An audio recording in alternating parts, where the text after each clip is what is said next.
All right, so the exceptions. So on this graph, when we looked at it before, I said that it generally increases, that our ionization energy generally increases as we move across the period, but there are these two exceptions.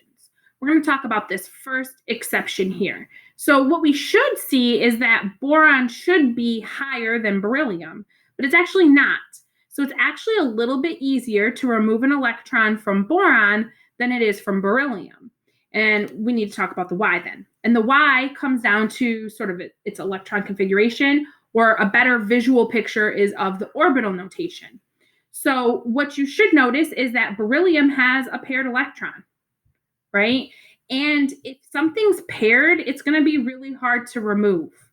And so this has a smaller valence electron, or sorry, has a smaller atomic radius, and it has a paired electrons here that they would have to take from. And so it's going to be just a little bit harder to remove a pair.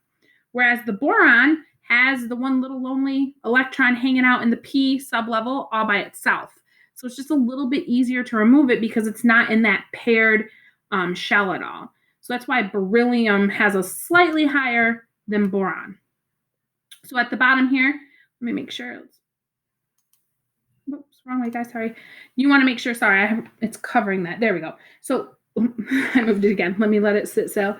So lone electrons are easier to remove than paired electrons. We want to make sure that we put that in our notes as to why this exception is like it is. And the second exception is a little bit different, right? So it still has this like paired idea, but you want to think about it and talk about it just a little bit differently with this. So we would expect that it would be easier to remove an electron from nitrogen because they're all single and we could pick them off. And then you think that, oh, there's a paired one, so it's definitely going to be harder. But that's not what the graph's showing, right? The graph is showing that it's actually easier to remove an electron from nitrogen.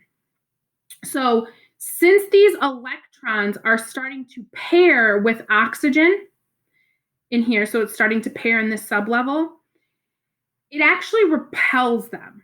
So it pushes them a little bit further apart, the orbitals, making it just a little bit further from the nucleus and a little bit easier to remove the electrons then. So we wouldn't say that for oxygen, like for the previous one, for this exception here, we said because beryllium's paired, it makes it harder to remove an electron from a paired sublevel than the unpaired one in borons. And so for this one, it's a little bit different. This one is that it's paired, so it's causing this repulsion, which is making the shell just a little bit larger for oxygen. So it's causing it to be just a little bit easier to remove the electrons since the orbitals or the radius is slightly larger. Okay. I know the exceptions are confusing a little bit. We're going to work a lot more with them tomorrow when we're in class synchronous together. Okay.